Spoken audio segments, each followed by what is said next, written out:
Muy buenos días, hermanos. Dios nos bendiga en esta mañana que Dios nos regala. Segundo domingo en cuarentena. Segundo domingo donde nos volvemos a encontrar de manera virtual a través de este canal. Damos gracias al Señor porque Él nos concede, Él nos da de su gracia para poder seguir avanzando, poder seguir proclamando sus verdades en medio de esta epidemia. Yo quisiera que nosotros pudiéramos iniciar leyendo una porción del libro de los Salmos, específicamente el Salmo 34, sus versos 1 al 8. Salmo 34, versos 1 al 8, nos dice de la siguiente forma: Bendeciré al Señor en todo tiempo, continuamente estará su alabanza en mi boca. En el Señor se gloriará mi alma. Lo oirán los humildes y se regocijarán. Engrandezcan al Señor conmigo y exaltemos aún a su nombre. Busqué al Señor y Él me respondió y me libró de todos mis temores. Los que a Él miraron fueron iluminados. Sus rostros jamás serán avergonzados. Este pobre clamó y el Señor le oyó y lo salvó de todas sus angustias. El ángel del Señor acampa alrededor de los que le temen y los rescata. Prueben y vean que el Señor es bueno. Cuán bienaventurado es el hombre que en Él se refugia.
Señores, buenos días. Dios les guarde, Dios les bendiga. Espero estén todos bien en esta mañana. Mi saludo para todos. Les voy a pedir disculpas si escuchan algunos ruidos de la calle. Hay alguna música encendida en el entorno. Ahora mismo estoy en mi taller y quise aprovechar el momento para orar con nosotros como iglesia, como pueblo de Dios. Y entendí también que no solamente la casa, nosotros podemos alabar y adorar el nombre del Señor, sino en todos los lugares donde estemos. Y encontré aquí en mi pequeña oficina, un lugar apropiado para estar a solas con el Señor y compartir esta meditación con ustedes en medio de la crisis mundial por la que estamos pasando. Nosotros vamos a pasar calamidades, vamos a sufrir como otras personas. El que nosotros seamos cristianos, el que le hayamos entregado nuestra vida al Señor, eso no significa que la vamos a pasar una vida color de rosa. De eso estamos claros, porque el Señor dice en su palabra que en el mundo tendremos aflicciones, pero que confiemos porque Él ha vencido el mundo. Entonces, cuando en nuestras vidas llegan situaciones como esta, en la que el mundo está en un pánico tremendo, nosotros como cristianos debemos de mantener la esperanza, debemos de creerle a la palabra, a lo que Dios ha establecido en ella, de que nos resguardará, de que el mal no llegará a nuestra casa. Entonces, ¿qué nos queda a nosotros? Darle aliento, darle esperanza a aquellos que la han perdido en estos momentos, aquellos que lamentablemente no han venido a los pies del Señor, y aquellos que han venido a los pies del Señor, pero no han puesto su confianza total y plena en Él. Yo ahora mismo estoy en mi taller, estoy realizando algunos trabajos porque vivo del día a día y acatando las órdenes de las autoridades con el asunto de los toques de queda. Me someto a ella, claro, como todo ciudadano, y asimismo tomando las medidas de higiene del lugar en cuanto a lo que es el acercamiento con otra persona, lo cual lo he limitado bastante. En esta mañana quiero exhortarle a mis hermanos que en medio de esta tormenta, en medio de esta prueba, en medio de esta lucha por la que estamos pasando, nos mantengamos firmes, señores.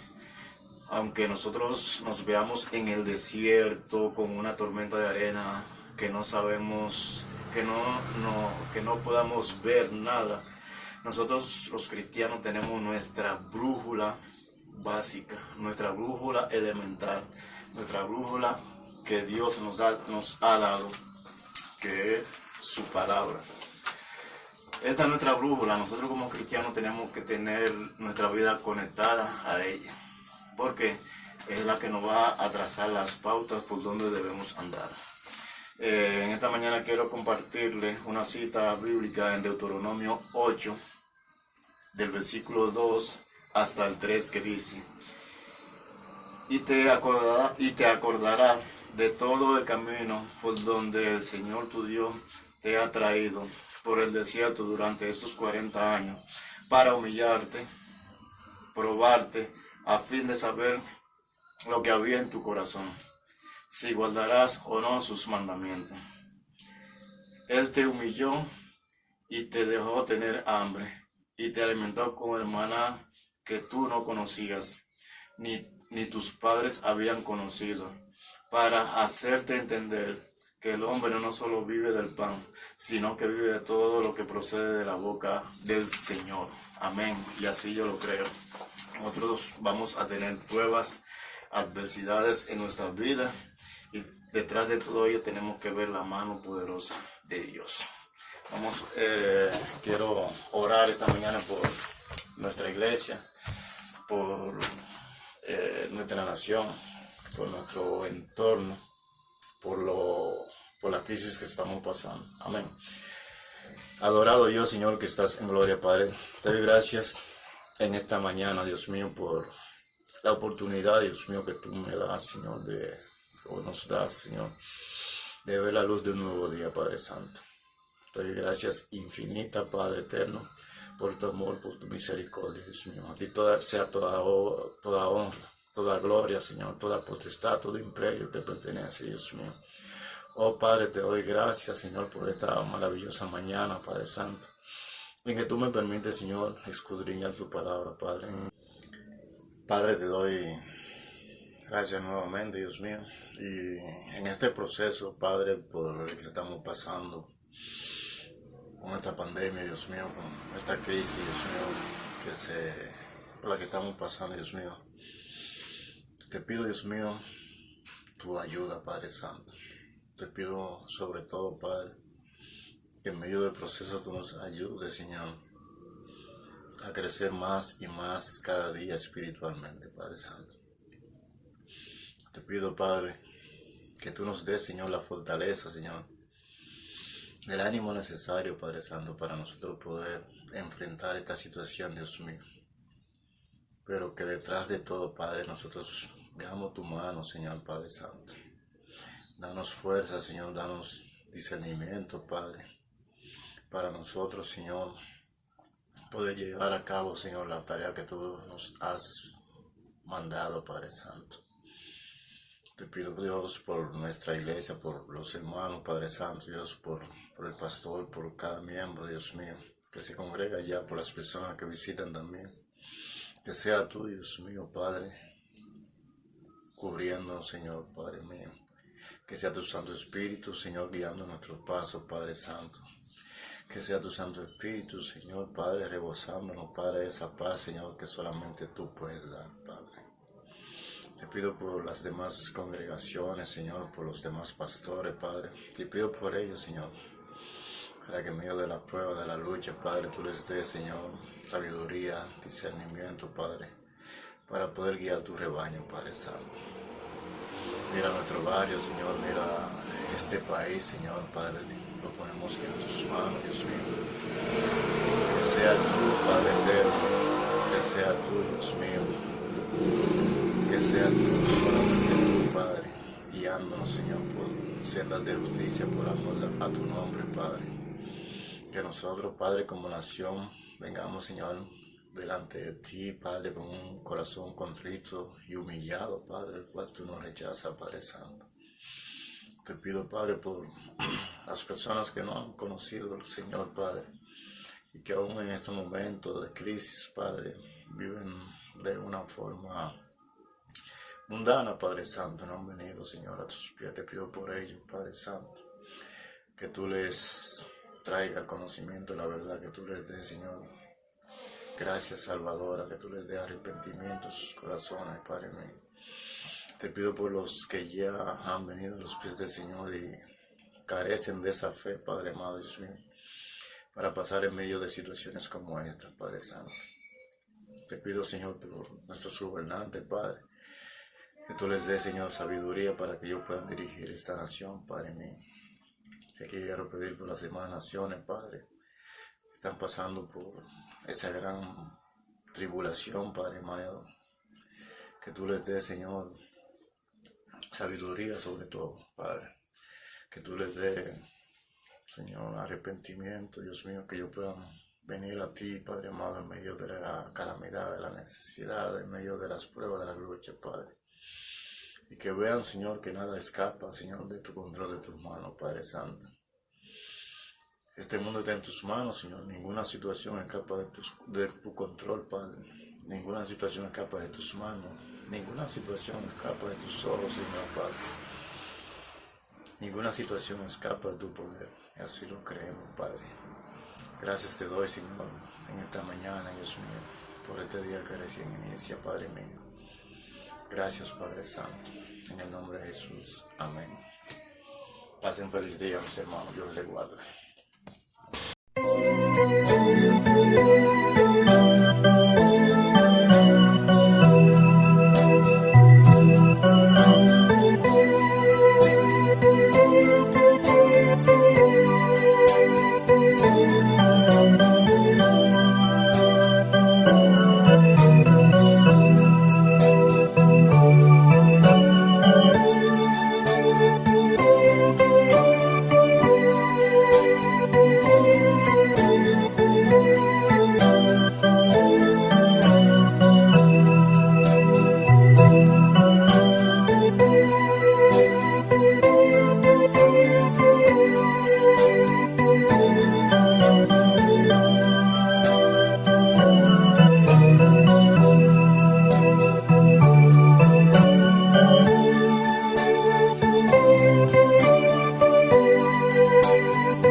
Nuestra declaración de fe está basada en lo que es la Confesión de Fe de Westminster. Nosotros nos adherimos a la Confesión de Fe de Westminster y sus catecismos mayor y menor. Estamos leyendo los primeros capítulos. En esta mañana nos corresponde leer el capítulo 2, específicamente la sección 1. Este capítulo 2 nos habla acerca de Dios y de la Santísima Trinidad.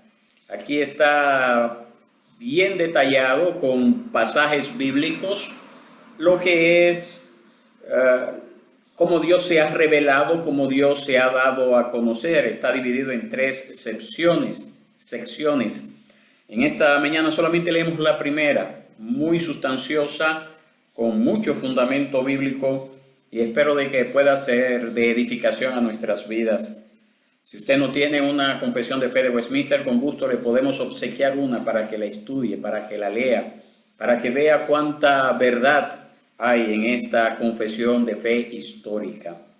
Dice así el capítulo 2, la sección 1. No hay sino un solo Dios, el único viviente y verdadero, quien es infinito en su ser y perfecciones, espíritu purísimo, invisible, sin cuerpo, miembros o pasiones, inmutable, inmenso, eterno, incomprensible, todopoderoso, sabio, santo, libre, absoluto, que hace todas las cosas según el consejo de su propia voluntad, que es inmutable y justísima y para su propia gloria. También Dios es amoroso, benigno y misericordioso, paciente, abundante en bondad y verdad, perdonando toda iniquidad, transgresión y pecado, galardonador de todos los que le buscan con diligencia y sobre todo muy justo y terrible en sus juicios, que odia todo pecado y que de ninguna manera dará por inocente al culpable. Cada enunciado, cada frase de esta sección tiene bases bíblicas que se encuentran anexadas al librito, que con mucho gusto nosotros estamos en la mejor disposición de obsequiarle un ejemplar si así usted nos lo pide.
buenos días, iglesia.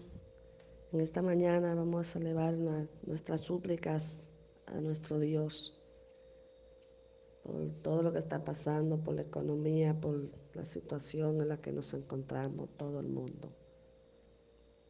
Oremos al Señor. Padre nuestro que moras en las alturas de los cielos, Señor, en esta mañana, Padre, venimos delante de ti, Señor, como iglesia, Jehová Dios mío, como pueblo tuyo, Señor, como hijos tuyos, Padre, a rogarte, Señor, a suplicarte, Padre, como un pueblo que se humilla delante de ti, Señor. Padre, en el nombre poderoso de Jesús, estamos en tus manos, Señor. Ponemos esta iglesia en tus manos, Jehová Dios mío. Seas tú glorificándote de una manera especial, Señor. Seas tú, Señor, llenándonos de tu Espíritu Santo. Padre, en el nombre poderoso de Jesús, Señor, mira, oh Dios, esta pandemia, Padre Santo. Solo tú, Señor, puedes, Padre, liberarnos, Padre Celestial. Solo tú puedes, Señor, quitar, Jehová Dios mío, todo el mal, Padre, que ha llegado al mundo, Jehová mi Dios. Señor, mira las naciones, Padre Santo. Glorifícate de una manera especial, Padre de la gloria. Que seas tú, Señor, trabajando, Padre Santo, en cada corazón, Jehová mi Dios. Y así podamos reconocerte, Señor, como nuestro Salvador. Porque no hay otro camino, Padre Celestial. Dice tu palabra, Jehová, oh Dios, que no hay otro nombre dado a los hombres, Señor, en que podamos ser salvos. Padre, por eso venimos delante de ti, Señor, porque sabemos que tú eres el Todopoderoso, tú eres el Dios nuestro, Señor. Tú eres, Señor, el hacedor de todas las cosas, Padre. Padre, glorifícate de una manera especial en cada uno de tus hijos, Señor. Padre, está tu iglesia, está en tus manos, oh Dios. Señor, mira la finanza de nuestro país, Padre Santo. Señor, ministrando, Señor, cada corazón, seas tú, Padre, ayudándonos, Padre Celestial. Mira a nuestros gobernantes, Señor. Padre, mira los gobernantes de cada país, Padre Santo. Jehová Dios mío, están en tus manos, Señor. Seas tú dándole entendimiento, Señor, y arrepentimiento de tu palabra, Padre. Que tú estés perdonando, Señor, nuestros pecados, Señor, nuestra falta, Padre, que como humanos te hemos faltado, Jehová Dios mío. Señor, sabemos que cada día, Padre, pecamos delante de ti, oh Dios, delante de tus ojos, Señor. Jehová Dios mío, el mundo está de rodillas delante de ti, Padre Celestial. Señor, en el nombre poderoso de Jesús, Jehová Dios mío, mira la familia de aquellas personas, Padre, que han fallecido, Jehová mi Dios. Seas tú trayéndole paz, Señor, conformidad. Padre, mira a todas aquellas personas, Jehová Dios mío, que están enfermas. Que seas tú el médico por excelencia, Señor, mi Dios. Seas tú, Señor, Padre, dando de tu misericordia a cada uno de tus hijos, Señor. Padre, también aquellos que aún no te conocen, Dios mío, que puedan reconocerte como tu Salvador. Padre, en el nombre poderoso de Jesús, Señor. Esta iglesia se une, Padre Santo, Jehová Dios mío. No importa raza, color, Señor, religión, Jehová mi Dios. Padre, todos a una, Señor, suplicando, Padre Celestial, que tú eches fuera, Señor, todo lo que no viene de ti, Padre Santo, Jehová mi Dios. Y que tú des discernimiento espiritual a cada persona y que podamos reconocer que tú eres Dios. En el nombre poderoso de tu Hijo amado Jesús. Amén y amén.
lectura del día de hoy se encuentra en la segunda carta del apóstol Pedro, su capítulo 2, capítulo 1. Segunda de Pedro, capítulo 1.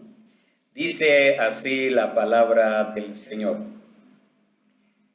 Simón Pedro, siervo y apóstol de Jesucristo, a los que han recibido una fe como la nuestra, mediante la justicia de nuestro Dios y Salvador Jesucristo. Gracia y paz les sean multiplicadas a ustedes en el conocimiento de Dios y de Jesús nuestro Señor. Pues su divino poder nos ha concedido todo cuanto concierne a la vida y a la piedad, mediante el verdadero conocimiento de aquel que nos llamó por su gloria y excelencia.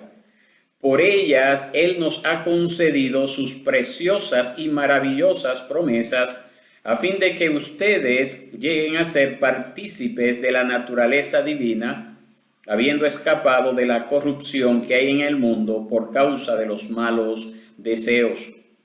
Por esta razón también, obrando con toda diligencia, añadan a su fe virtud, y a la virtud conocimiento, al conocimiento dominio propio, al dominio propio perseverancia, y a la perseverancia piedad, a la piedad fraternidad, y a la fraternidad amor. Pues estas virtudes, al estar en ustedes y al abundar, no los dejarán ociosos ni estériles en el verdadero conocimiento de nuestro Señor Jesucristo. Porque el que carece de estas virtudes es ciego o corto de vista, habiendo olvidado la purificación de sus pecados pasados. Así que, hermanos, sean cada vez más diligentes para hacer firme su llamado y elección de parte de Dios. Porque mientras hagan estas cosas, nunca caerán, pues de esta manera les será concedida ampliamente la entrada al reino eterno de nuestro Señor y Salvador Jesucristo.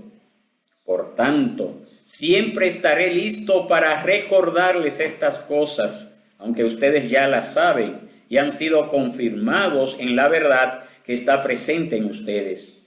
También considero justo, mientras esté en este cuerpo, estimularlos recordándoles estas cosas, sabiendo que mi separación del cuerpo terrenal es inminente, tal como me lo ha declarado nuestro Señor Jesucristo. Además, yo procuraré con diligencia que en todo tiempo, después de mi partida, ustedes puedan recordar estas cosas. Porque cuando les dimos a conocer el poder y la venida de nuestro Señor Jesucristo, no seguimos fábulas ingeniosamente inventadas, sino que fuimos testigos oculares de su majestad. Pues cuando Él recibió honor y gloria de Dios Padre, la majestuosa gloria le hizo esta declaración: Este es mi Hijo amado en quien me he complacido.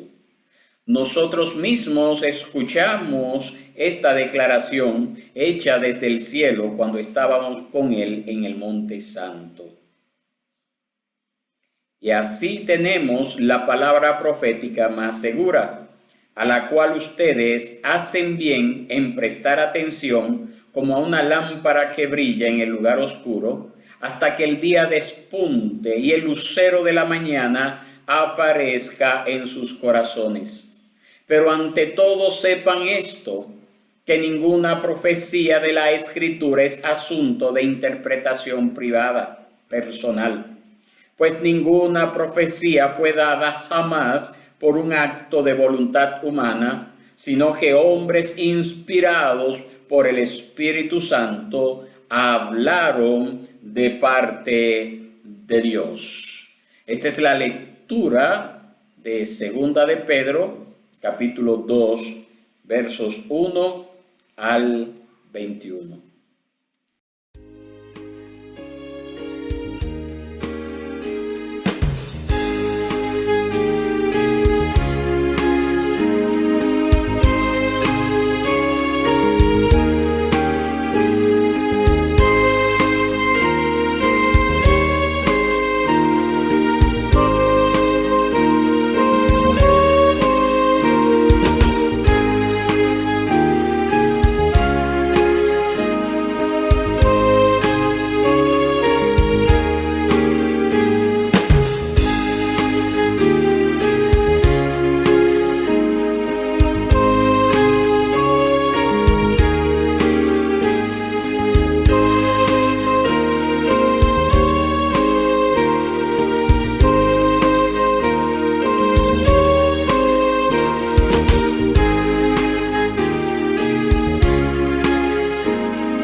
Hermanos,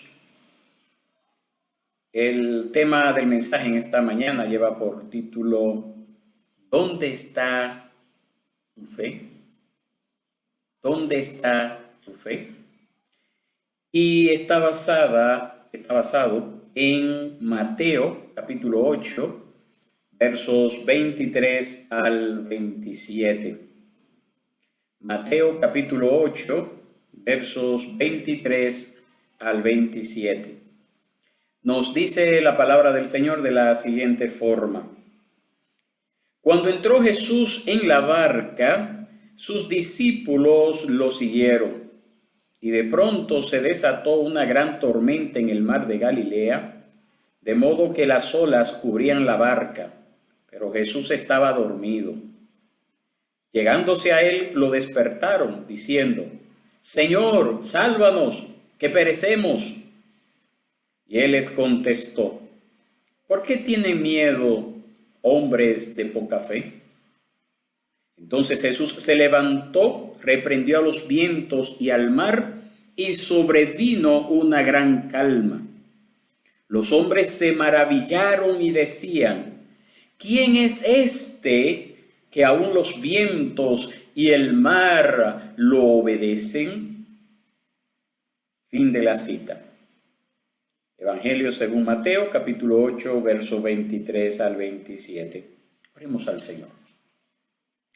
Padre bueno y Dios, tú que moras en las alturas de los cielos, damos gracias, Señor, porque tú nos das la oportunidad una vez más a nosotros, tus hijos, de a la distancia poder escuchar tu palabra, poder ser expuestos a tu palabra.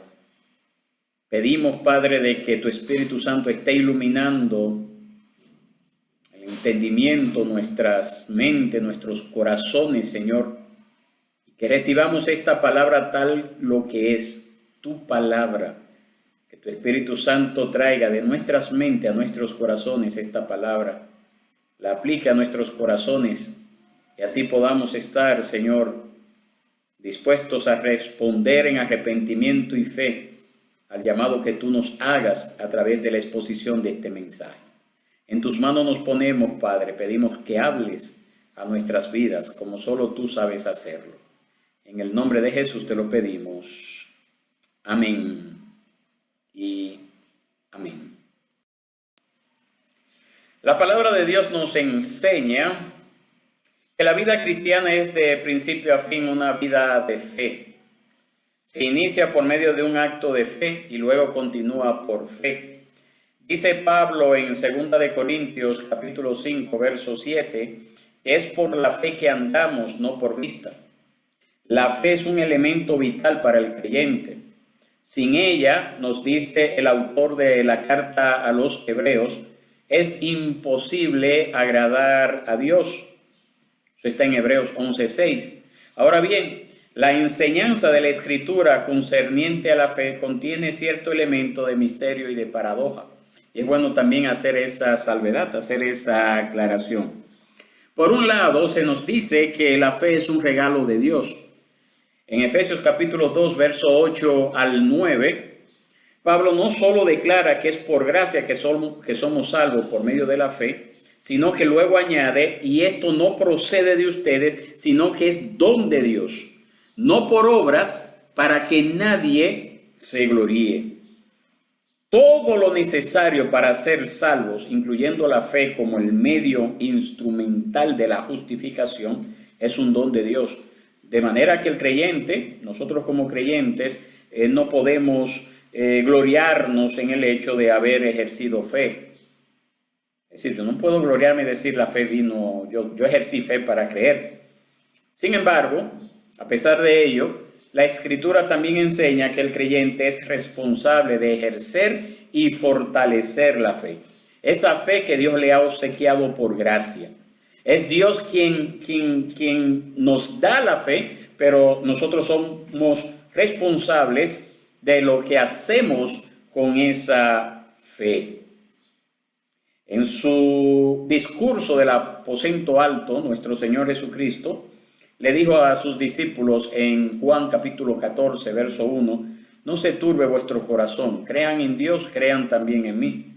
Y en Efesios capítulo 6, verso 16, Pablo nos exhorta a tomar el escudo de la fe, ese escudo de la fe con el cual nosotros podremos apagar todos los dardos encendidos del maligno. Entonces, por esta razón, ejercer fe es parte de nuestra responsabilidad como cristianos. Lamentablemente, esa sencilla verdad de las Escrituras muchas veces se pasa por alto, sobre todo cuando nosotros estamos en medio de una prueba, como ocurrió con los discípulos del Señor en la ocasión narrada aquí en Mateo, en este capítulo 8, en estos versos 23 al 27. Esta historia contiene profundas verdades en lo tocante al ejercicio de la fe en medio de la adversidad. Los evangelistas nos cuentan que el Señor deseaba cruzar desde el lado occidental del mar de Galilea, que es el más agitado, al lado oriental. Marcos nos dice que estaba anocheciendo y que ellos se llevaron a Cristo como estaba. Es decir, Cristo estaba cansado, agotado, necesitado de descanso, necesitado de sueño. Ellos se proponían cruzar al otro lado en un pequeño bote como el que usaban los discípulos que eran pescadores. El mar de Galilea es relativamente pequeño, realmente de unos 19 kilómetros de largo por unos 11 kilómetros de ancho.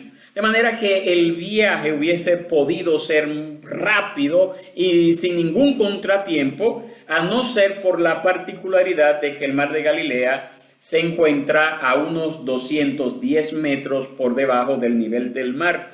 Entonces, cuando las corrientes frías bajan del monte Hermón, que queda a 3.000 metros de altura, y chocan con el aire caliente del lago, entonces se pueden formar repentinamente fuertes tormentas que son un verdadero peligro aún para navegantes expertos. Y esto pudo ser lo que ocurrió esa noche. Repentinamente el cielo se vuelve totalmente negro, el mar se agita de tal manera que nosotros leemos en Marcos 8:24 que las olas cubrían la barca. Y por si fuera poco, nos dice la palabra que el Señor estaba durmiendo plácidamente en la popa de la pequeña embarcación.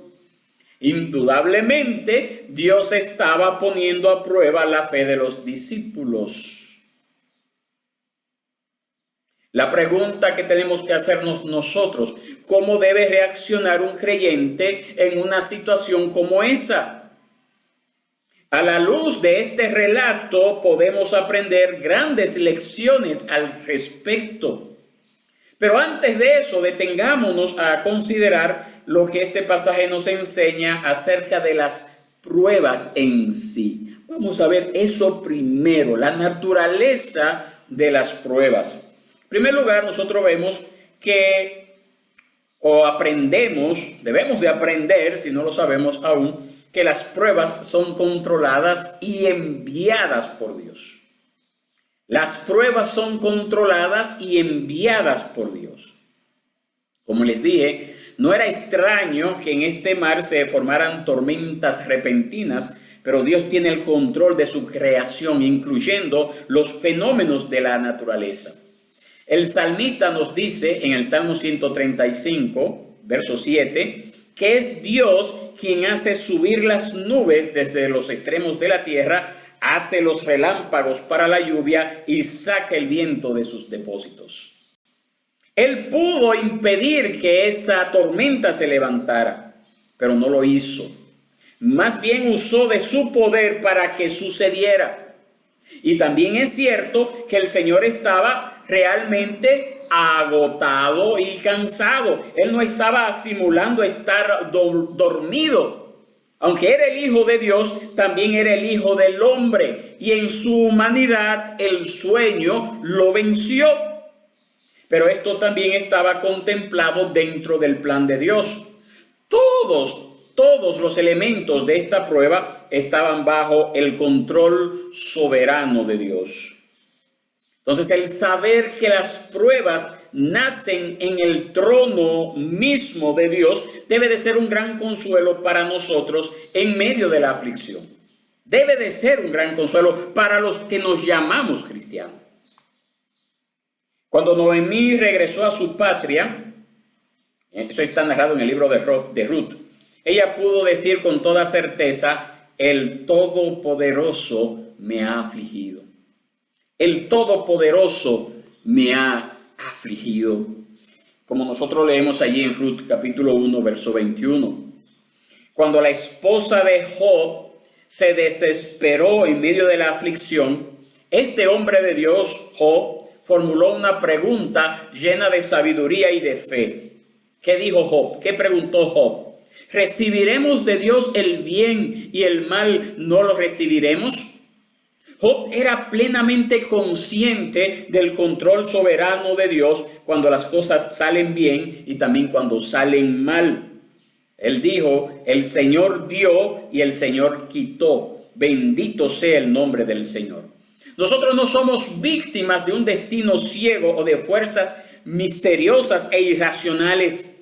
En medio de cualquier circunstancia aflictiva podemos decir, al igual que David en el Salmo 119, 75, yo sé, Señor, que tus juicios son justos y que en tu fidelidad me has afligido.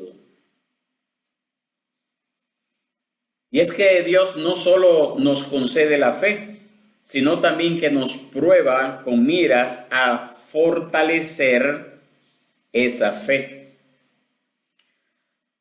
Usted debe de tener por cierto, si usted es cristiano, que su fe será probada, que en ocasiones se levantarán grandes tempestades a su alrededor y usted verá cómo las aguas comienzan a llenar su barca. Y para colmo de males, algunas veces parecerá que Dios no está haciendo nada al respecto.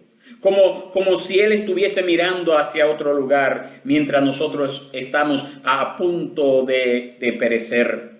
Muchos hombres de Dios han experimentado esa sensación de abandono por parte de Dios cuando han tenido que enfrentar grandes pruebas y dificultades. David exclamó en el Salmo 10:1: ¿por qué, oh Señor, te mantienes alejado y te escondes en tiempos de tribulación? Y en otro lugar escribió: despierta, ¿por qué duermes, Señor? Levántate, no nos rechaces para siempre. ¿Acaso no escuchamos el eco de nuestro propio corazón en esas palabras? Como creyentes que somos, nosotros no estamos exentos de experimentar esa sensación de abandono de parte de Dios y llegar a pronunciar las palabras que Isaías, por ejemplo, pone en boca de Sión cuando Isaías escribió y dijo de la siguiente forma: el Señor me ha abandonado, el Señor se ha olvidado de mí. Pero entonces Dios pregunta a través de su profeta y le dice, oiga cómo le dice el Señor: ¿puede una mujer olvidar a su niño de pecho sin compadecerse del hijo de sus entrañas? Incluso, y si aún fuese posible que algo como eso llegase a ocurrir, que una mujer se olvide de su niño, de su hijo de pecho, dice el Señor, añade el Señor: aunque ella se olvidara, yo no te olvidaré. Eso quedó registrado en Isaías capítulo 49, versos 14 al 15. Dios nunca abandona a sus hijos, ni en tiempos de prueba, ni en tiempos de prosperidad. Téngalo eso usted por muy seguro. Número 2. Las pruebas vienen repentinamente sobre nosotros. Cuando los discípulos entraron en la barca esa noche, nada les presagiaba la terrible adversidad por la que ellos pasarían minutos más tarde. Eso es lo que nosotros vemos en el verso 24. Nos dice: de pronto se desató una gran tormenta en el mar de Galilea, de modo que las olas cubrían la barca. Esa expresión de pronto puede traducirse también como repentinamente. Esto no fue algo que ellos pudieran prever. Las pruebas, mis hermanos, suelen llegar de manera repentina. Santiago capítulo 1, verso 2 nos dice en su carta que nosotros debemos de tener por sumo gozo cuando nos hallemos en diversas pruebas. Y la idea que transmite el original es la de un suceso que puede llegar a nuestras vidas en cualquier momento sin previo aviso. En el momento menos pensado nosotros podemos encontrarnos en medio del dolor, en medio de la aflicción. Número 3. Las pruebas sacan a flote nuestras corrupciones. Las pruebas sacan a flote nuestras corrupciones.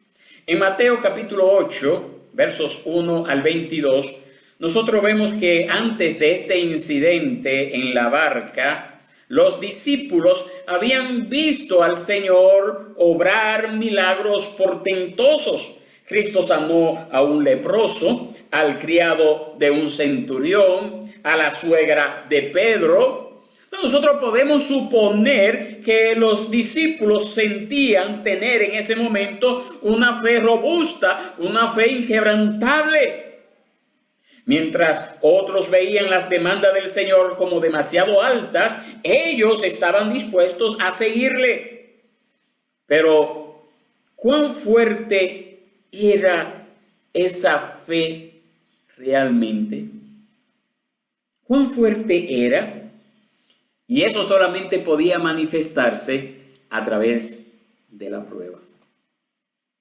A través de la prueba. Hermanos, en el corazón del cristiano conviven la gracia y el pecado. Que aún todavía mora en nosotros el pecado. Y moran tan profundamente en nosotros que no resulta tan fácil conocer el verdadero estado del alma hasta que viene la prueba. Hasta que viene la prueba. Las aflicciones son una especie de radiografía espiritual. Dice Primera de Pedro, capítulo 1, verso 7, que Dios nos prueba como el oro en el horno de fuego. El oro se prueba en el fuego, un fuego tan ardiente que la materia, el mineral se licúa y luego de licuarse hace que suba la basura que tiene ese mineral a la superficie. Entonces el orfebre separa la escoria del material precioso hasta que su rostro queda, el rostro del orfebre queda reflejado en esa superficie dorada. Dios purifica a los creyentes en el horno de la aflicción, porque ahí es donde se revela el verdadero estado del corazón. Número 4. Las pruebas nos recuerdan cuán dependientes somos de Dios.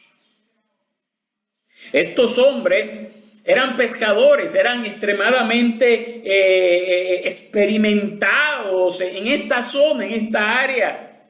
Probablemente ellos habían estado acostumbrados a estar en situaciones similares a esas.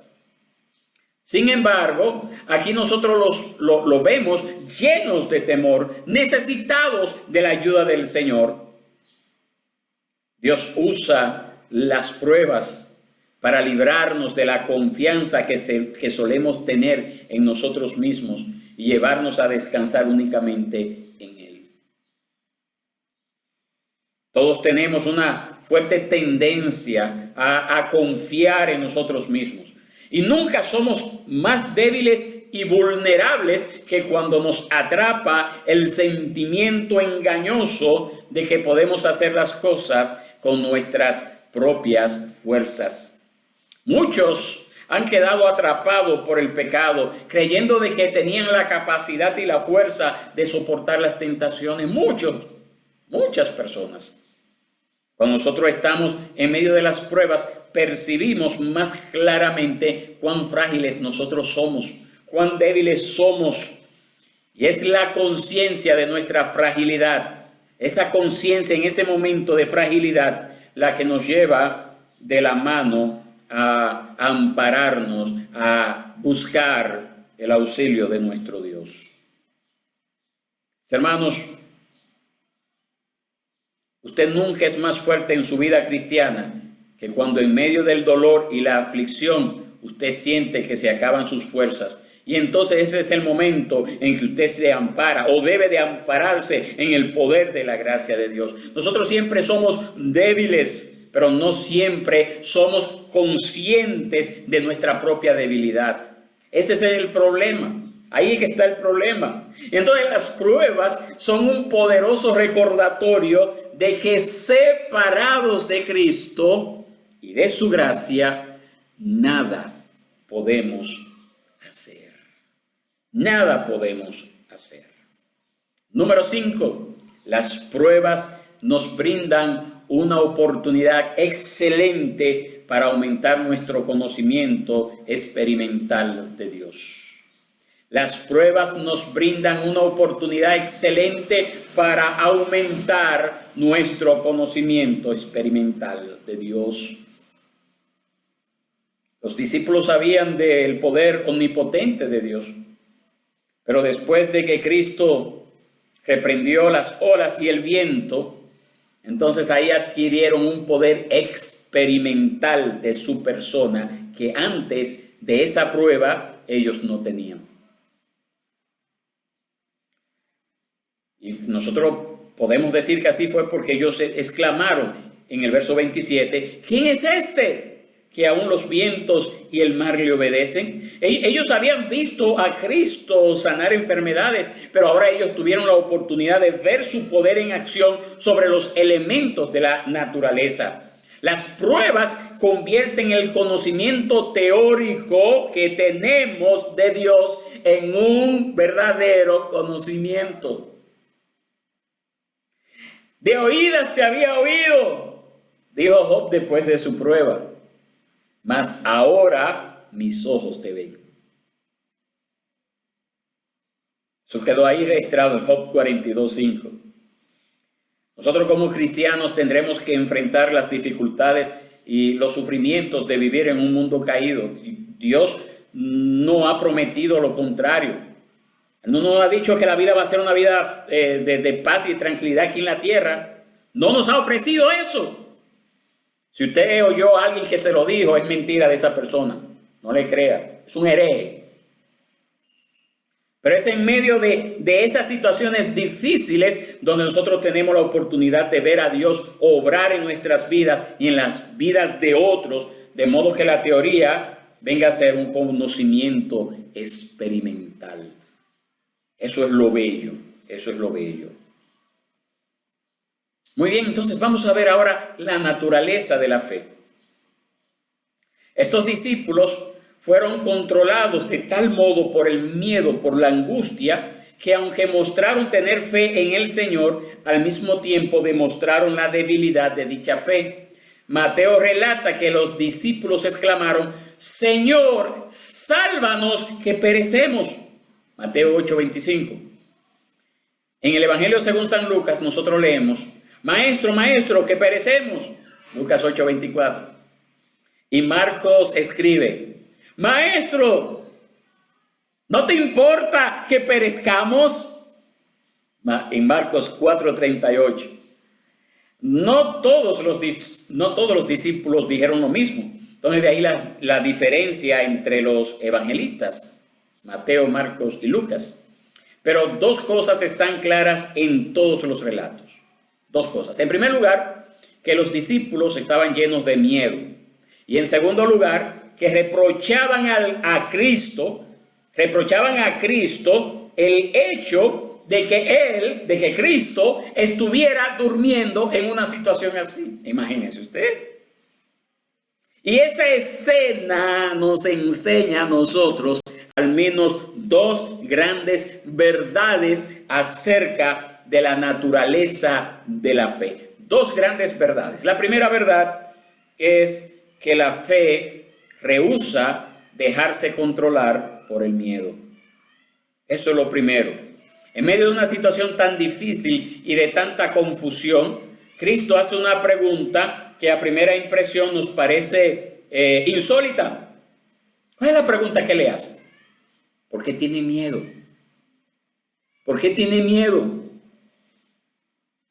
Y al nosotros ver ese relato, nuestro corazón nos mueve a ser compasivos con los discípulos, ¿verdad? Pero los pobres, imagínese usted. Pensamos que después de todo ellos tenían buenas razones para dejarse dominar por el miedo. Pero esa no fue la opinión del Señor. Esa no fue la opinión del Señor. Él más bien los reprendió por haber reaccionado de esa manera. Entonces, nosotros como cristianos tenemos derecho a sentir temor en ciertas circunstancias, eso está claro, pero nosotros no debemos dejarnos controlar por ese temor. Ahí es que está la diferencia. Ahí es que está la diferencia. Estos hombres habían perdido el control de sí mismos de tal manera que se llenaron de angustia a pesar de que el Hijo de Dios iba en la barca, hasta tal punto que incluso pusieron en duda el interés de Cristo por ellos.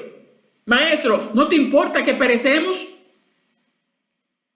Pero Cristo les hace ver que su pánico no era producto de la tormenta, sino de la debilidad de su fe. Estos hombres tenían fe en Cristo. Después de todo, ellos habían acudido a él para que los socorriera, porque eso fue lo que hicieron. Pero el miedo y la angustia que los sobrecogió demostraba cuál era la condición real de su fe. La fe rehúsa dejarse controlar por el miedo. Nosotros vemos en Juan capítulo 12, verso 27, al Señor Jesucristo experimentando una angustia anticipada por lo que le esperaba en la cruz. Y unas horas más tarde, Él dijo: ahora mi alma se ha angustiado. ¿Y qué diré? Padre, sálvame de esta hora. Pero para esto he llegado a esta hora. Para esto he llegado a esta hora. Cristo estaba sintiendo el dolor punzante de saber que iba a pasar por la cruz, pero no se dejó dominar por el miedo, no se dejó dominar por la angustia. Esa es la actitud correcta.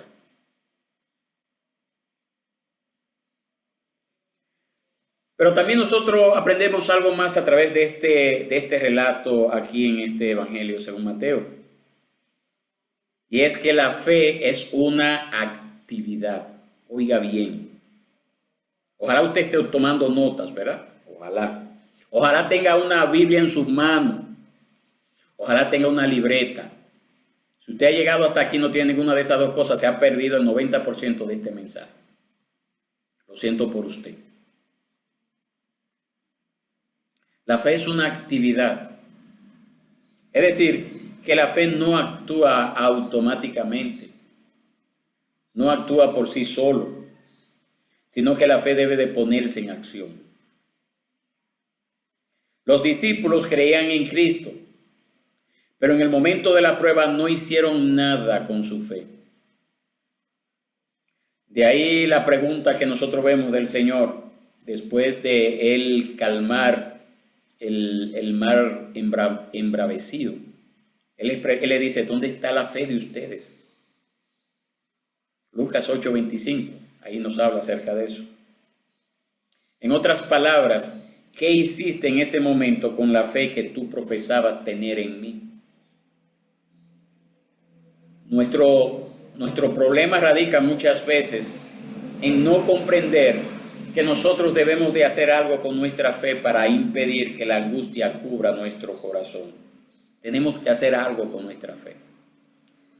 El salmista nos dejó escrito el Salmo 56:3, que nos dice: en el día en que temo, yo en ti confío. En el día en que temo, yo en ti confío. El salmista no oculta la realidad de que habían días en que lo asaltaba el temor, pero en esos momentos él tomaba la decisión de confiar en Dios, de poner su fe en movimiento. Es a eso a lo que nosotros nos referimos al decir que la fe es una actividad. Es la actividad de mantener la incredulidad sujeta. Los discípulos en la barca fueron a Cristo. Eso es fe.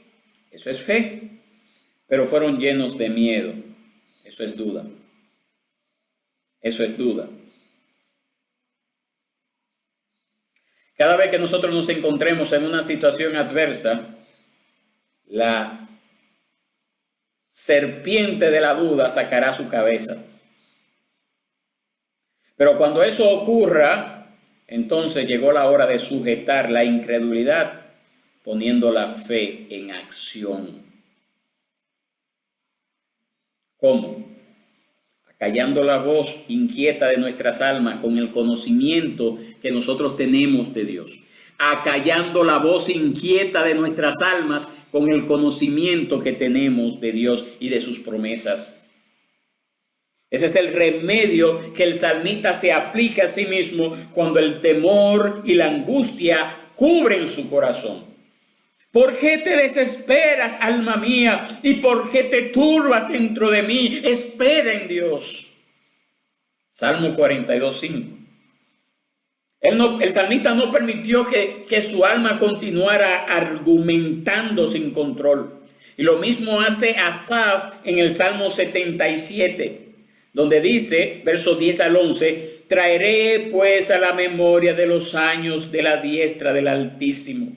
Me acordaré de las obras de Jah. Sí, haré yo memoria de tus maravillas antiguas.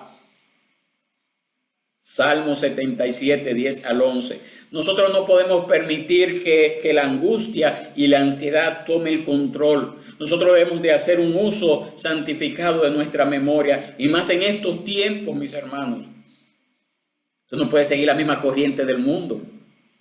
Usted no puede afirmar con el mundo que usted no sabe lo que va a ocurrir, que usted no sabe cómo está la situación. Usted tiene que poner su fe, tiene que ejercitar su fe.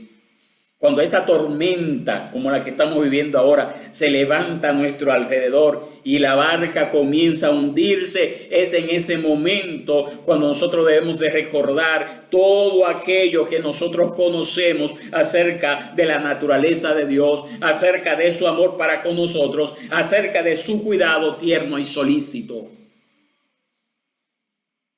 Pablo dice con certeza que los creyentes, nos dice con certeza en Romanos 8:28 que para los que aman a Dios, nosotros como creyentes, todas las cosas cooperan para bien. Esa es una verdad que el Espíritu Santo ha impreso en el corazón del verdadero creyente, de todo verdadero creyente. ¿Cuál es el problema entonces? Bueno, el poco uso que le damos a nuestra memoria. El poco uso que le damos a nuestra memoria. Son innumerables los problemas que se derivan del poco uso que les damos a ese aliado que Dios ha colocado en nosotros. La poca fe y la mala memoria caminan mano a mano. Poca fe y mala memoria. Terrible pareja. Terrible pareja. Mala memoria y poca fe. Si usted tiene la dos, usted tiene que comenzar a trabajar con eso. Cuando el Señor le pregunta a sus discípulos dónde estaba la fe de ellos, Él estaba reprochando que no hicieron uso de la fe que poseían en esa situación particular. Ellos no hicieron uso de la fe que tenían en ese momento. Dejaron que sus almas argumentaran sin control y olvidaron todo aquello que habían aprendido de Cristo y de su poder. No basta con conocer estas cosas. Nosotros debemos de meditar en ellas en medio de la adversidad. Es precisamente lo que le decía el domingo pasado. Ya a veces nosotros no sacamos el tiempo para leer la palabra, no sacamos el tiempo para orar, no sacamos el tiempo para hacer uso de los medios que Dios nos ha dado, los medios de gracia que Dios nos ha dado. Entonces cuando llegan la prueba estamos secos, estamos vacíos.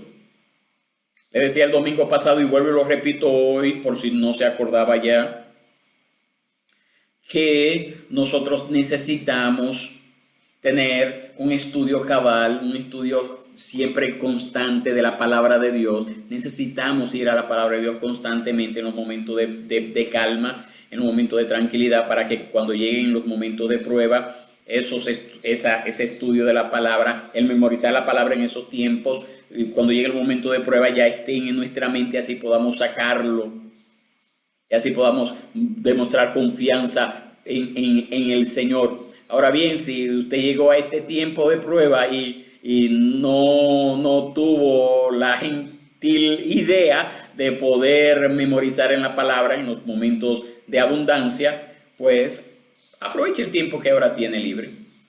Comience a memorizar la palabra, comience a estudiar la palabra, comience a seguir las transmisiones que estamos haciendo, ¿verdad? Y que el Señor le dé gracia, ¿verdad? Para entonces no caer en la angustia en los momentos de prueba. Dos aplicaciones prácticas que nosotros podemos derivar de nuestro relato, dos cosas. En primer lugar, nosotros vemos que la fe genuina, aunque sea pequeñita, posee un gran valor. La fe genuina, aunque sea pequeña, posee un gran valor. La fe de estos discípulos era real. Después de todo, ¿qué fue lo que los movió a ellos a ir a Cristo en busca de ayuda? Precisamente, la fe. ¿Qué podía hacer ese hombre que estaba tan cansado que ni la furia del mar la furia del mar lo podía despertar? De hecho, el mismo Señor Jesús reconoce que ellos tenían fe, porque el Señor le dice: ¿por qué tienen miedo, hombres de poca fe? No le ha dicho que no tienen fe, les ha dicho que tienen poca fe. Era una fe débil, era una fe vacilante, era una fe pequeña, pero estaba colocada en el objeto correcto. Indudablemente, una fe grande nos ayudará a hacer grandes cosas para Dios, pero gracias a Él que aún la fe pequeña, si es genuina, sigue siendo fe. Entonces el Señor los reprendió por su poca fe, pero tan pronto los discípulos acudieron a Él, el viento y el mar tuvieron que aquietarse. Muchas veces el Señor nos reprenderá en nuestros corazones por nuestra fe vacilante, pero nunca nos desechará por nuestra poca fe. Eso usted puede estar seguro. Él se goza con aquellos creyentes que mantienen encendido el fuego de la fe, pero ese pábilo humeante, como nos dice el profeta, que está aún humeando allí, él no apagará. Él no apagará. Usted puede estar seguro de eso.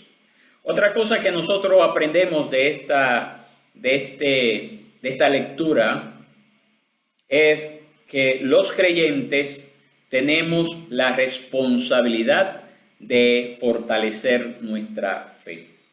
Los creyentes tenemos la responsabilidad de fortalecer nuestra fe. El Señor reprendió a sus discípulos por haber tenido una fe tan débil, ¿verdad? Dios ha implantado en nosotros sus múltiples gracias, y una de las cuales es la fe, pero es nuestra la responsabilidad desarrollar y fortalecer tales gracias, incluyendo la fe. ¿Y cómo podemos hacer esto?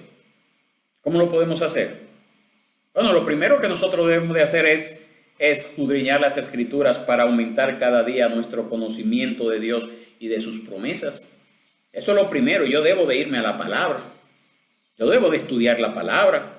La Biblia es la palabra de Dios que da vida al corazón. Ella fue el medio que Dios usó para implantar la semilla de la fe en nuestros corazones, como dice el apóstol Pedro en su primera epístola. Pero es también el medio que Dios ha de usar para incrementar nuestra fe. Es así que dice el apóstol Pedro en 1 de Pedro 2:2: deseen como niños recién nacidos la leche pura de la palabra para que por ella crezcan para salvación. 1 de Pedro 2:2. Entonces, lo segundo que nosotros debemos de hacer es pedirle a Cristo, quien es el autor y consumador de nuestra fe, que la fortalezca. Primero, escudriñar la palabra. Primero, irnos a la palabra, tener la palabra, estudiar la palabra, memorizar la palabra. hacerla nuestra cada día, día a día, día a día. Lo segundo, que esa fe que nace en nosotros a través del estudio de la palabra sea fortalecida por el Señor. En cierta ocasión, un hombre se le acercó al Señor para suplicarle que sanara a su hijo. Y Jesús le dijo, si puedes creer, al que cree todo le es posible. Y el hombre entonces respondió impulsivamente, yo creo.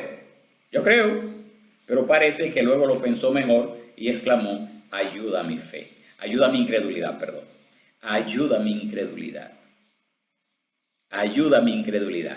Eso quedó ahí en Mateo 9, 23 al 24. Entonces todos necesitamos de la gracia de su Espíritu Santo cada día para fortalecer nuestra fe. Todos lo necesitamos. Yo lo necesito. Como pastor lo necesito mucho, mucho más, porque soy llamado a ser un ejemplo. A mi familia, a la iglesia, al mundo. Tengo ese desafío, pero usted también lo necesita. Usted también lo necesita. Y lo tercero que debemos de hacer es ejercitar la fe. Cuando nosotros deseamos fortalecer algún músculo de nuestro cuerpo, una de las cosas que debemos de hacer, eso está comprobado, ¿verdad? Eso es lo que hacen las personas que van a los gimnasios, es ejercitarse, es ejercitar ese músculo que quiere desarrollar, hacer algún tipo de actividad en la que tengamos que forzar ese músculo. Muchos creyentes tienen una fe débil porque no la ejercitan a menudo, a pesar de las buenas oportunidades que se nos presentan cada día. Hay 3 momentos que son apropiados para ejercitar la fe. 3 momentos. ¿Cuáles son? Bueno, en primer lugar, cuando nosotros tenemos que cumplir un deber que por alguna razón no nos es agradable o nos parece ilógico. Por ejemplo, cuando usted tiene que congregarse, cuando el Señor le ha mandado a congregarse el día del Señor, y usted piensa, no, porque yo trabajo mucho, porque yo tengo, las mujeres, tengo que lavar, tengo que fregar, tengo que cocinar, tengo que planchar, o los hombres, no, imagínate, la semana estuvo dura, la semana estuvo difícil, yo tengo que irme a ganar el pan diario. Cuando usted está actuando de esa forma, usted no está ejercitando su fe. Aunque no tengamos el deseo de ir a la iglesia, nosotros tenemos que fortalecer nuestra fe ejerciendo ese mandato, obedeciendo ese mandato, aunque no tengamos deseo. Y debemos de hacer lo que Dios nos manda, incluso antes de que nuestros sentimientos y deseos. Debemos de hacer eso que Dios nos manda antes que nuestros sentimientos y deseos. Es decir, si nuestros sentimientos, nuestros deseos están contrarios porque la lógica humana nos dice que no es correcto, o porque alguien me dijo que no es correcto, que yo deje de hacer ese trabajo, deje de hacer esa diligencia, pero yo entiendo que Dios me manda a congregarse, que Dios me manda a reunirme, y yo ejercito mi fe obedeciendo el mandato antes que mi sentimiento. Entonces ahí yo estoy ejercitando mi fe. Ahí yo estoy ejercitando, si se puede decir así, el músculo de la fe. En segundo lugar, cuando nosotros estamos en medio de la aflicción y decidimos confiar en Dios a pesar de las circunstancias. Yo confío en Dios. Yo sé que la situación es difícil, pero yo confío en Dios. Yo descanso en Dios porque Dios es poderoso, porque Dios tiene control absoluto de su creación, porque nada le toma por sorpresa a Dios. Dios tiene control. Dios sabe lo que ha de hacer. Dios sabe mejor que yo. En tercer lugar, cuando nosotros estamos en medio de la tentación y decidimos creerle a Dios antes que al engaño del pecado. Cuando llega la tentación a nuestra vida, ¿verdad?, de hacer algo indebido, algo que claramente el Señor prohíbe en su palabra, nosotros decidimos no. El Señor me ha ordenado esto, el Señor me ha dicho que esto es pecado, yo no voy a racionalizar el pecado, no permitiré que eso gane ventaja sobre mi vida. Finalmente, nosotros debemos de cuidarnos de los sentidos. porque los sentidos intentan suplantar nuestra fe. Juan nos dice que la fe vence al mundo, estableciendo de ese modo que entre la fe y el mundo existe un conflicto constante. Y aunque es por medio de los sentidos que nos ponemos en contacto con el mundo, es por medio de la fe que podemos elevarnos por encima de nuestros sentidos y percibir realidades espirituales que nos permitirán ver más allá de las propias circunstancias de nuestra vida. Como dice 2 Corintios 5:7, por fe andamos, no por vista.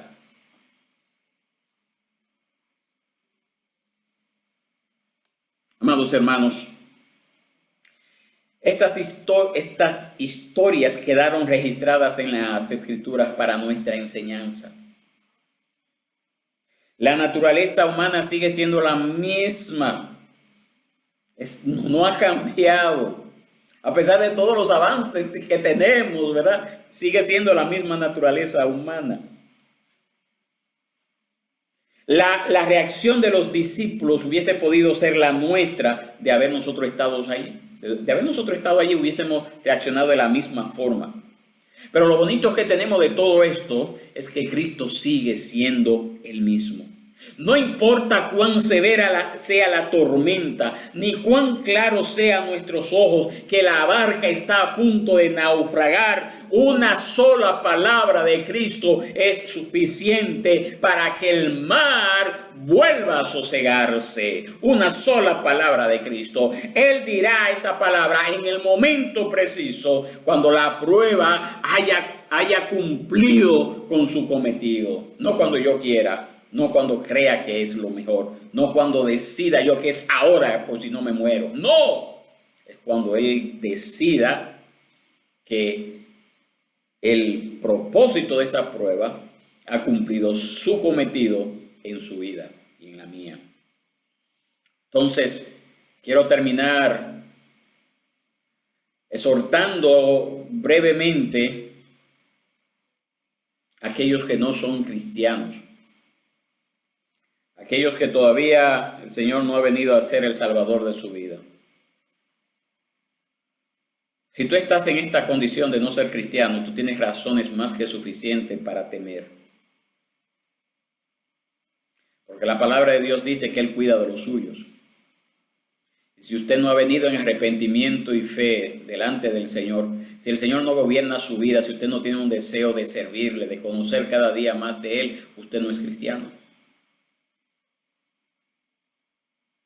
Entonces la invitación que yo quiero hacerle a usted en esta mañana es que usted venga en arrepentimiento y fe delante de Él. Que usted venga y ore al Señor y le diga: Señor, yo reconozco que he estado apartado de tus caminos. No te he reconocido como mi Señor, no has gobernado mi vida. El yo ha gobernado mi vida, el yo se ha entronizado en el lugar donde tú deberías de haber estado. Te pido perdón. Te pido que restaures mi vida y que me dé de tu gracia para servirte. Que tú pongas hambre en mi corazón por tu palabra. Deseo de venir delante de ti en oración constante. Dependencia absoluta de ti, Señor. Permíteme formar parte de una iglesia local visible, que pueda desarrollar todos los dones y talentos que tú me has dado para tu gloria, Señor, y para la edificación de mis hermanos. Si usted ora de esa forma, yo le garantizo a usted que todo lo que hemos hablado hasta esta hora, todo lo que hemos tratado durante todas nuestras predicaciones, se va a cumplir en su vida. Quiero decir a los hermanos que Dios nos conceda ojos para ver y una mente para recordar, de manera que nosotros podamos glorificarle en medio de la aflicción, mostrándole al mundo que nosotros estamos en las manos de un Dios sabio, de un Dios todopoderoso, que nos ama con amor eterno e inalterable, que ha hecho un pacto con su pueblo de no volverse atrás, de hacernos bien. Que nosotros podamos, como cristianos, como creyentes, glorificarle en medio de estos tiempos difíciles. Que así sea, mis hermanos.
Al llegar a la parte final de este culto, yo quiero traer la bendición utilizando la lectura de un pasaje bíblico que se encuentra en Filipenses capítulo 4, versos 4 al 7.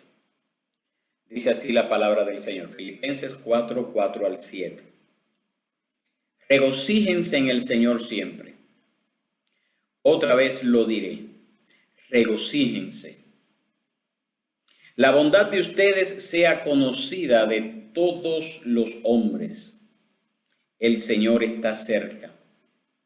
Por nada estén afanosos, antes bien en todo, mediante oración y súplica con acción de gracias, sean dadas a conocer sus peticiones delante de Dios. Y la paz de Dios, que sobrepasa todo entendimiento, guardará sus corazones y sus mentes en Cristo Jesús. La paz de Dios que sobrepasa todo entendimiento. Esa paz es la que guarda nuestros corazones en todos los tiempos, en los tiempos de abundancia, en los tiempos de escasez, en los tiempos de relativa calma, en los tiempos de intranquilidad, en los tiempos de pestes y en los tiempos de salud. esa paz que sobrepasa todo entendimiento, yo quiero que sea sobre cada uno de ustedes y que de una manera especial podamos pasar esta semana en medio de la adversidad confiados, con fe en el Señor, aferrados a Él siempre y siendo instrumentos para dar a conocer sus maravillas a todos aquellos que nos rodean y que no conocen de Él. Que Dios les bendiga ricamente.